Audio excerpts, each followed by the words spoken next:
In charge greater Hyderabad BRS doctor Shravan Kumar ने 6 साल बाद फिर एक मरतबा 2000 रुपये की करेंसी नोट की मनसूखी के फैसले की सख्त मजम्मत की। उन्होंने कहा कि 2016 में 1000 रुपये और 500 रुपये के पुराने नोटों को मनसूख करने के बाद 2000 की नोट जारी की गई थी और सिर्फ 6.5 सालों में उसे मार्केट से हटाने का फैसला लेते हुए वज़ीर-ए-आज़म मोदी ने यह वाज़ेह कर दिया है कि मरकज़ में जमहूरी हुकूमत के बजाय डिक्टेटरशिप चल रही है और जमहूरी मुल्क हिंदुस्तान को बादशाही तर्ज पर चलाया जा रहा है।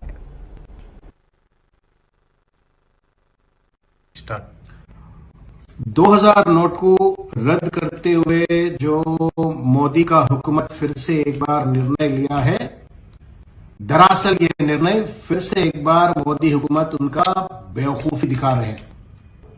2016 में नोटबंदी करना ही बड़ा बेवकूफी था।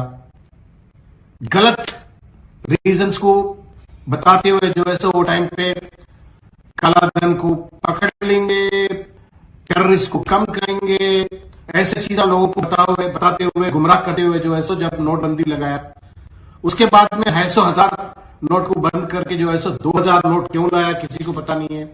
आज फिर 6-7 साल के बाद जो है सो आज फिर से एक बार 2000 नोट को बंद करना जो है सो ये पूरा चीज को देखते हुए एक स्कैम लग रहा है।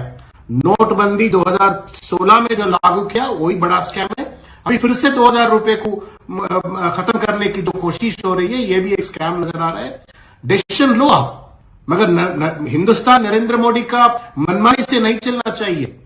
ये डेमोक्रेसी है और जो भी डिसीजन लेते हैं उसके ऊपर कोई लॉजिक होना, रेशनैलिटी होने की जरूरत है। जैसा उनका हिंदुस्तान पूरा नरेंद्र मोदी का जायदाद है, जागीर जैसा हर निर्णय लेकर के जो है लोगों के ऊपर दबाव डालने की जो कोशिश हो रहा है ये गलत है। हमारी मांग यही है, जब आप 1000 नोट क्यों बंद किए हैं, उसके जगह में 2000 नोट क्यों लागू किए हैं? आज 7 साल के बाद किस वजह से जो है सो आज 2000 नोट को रद्द करने की कोशिश कर रहे हैं? इसका जवाब देने का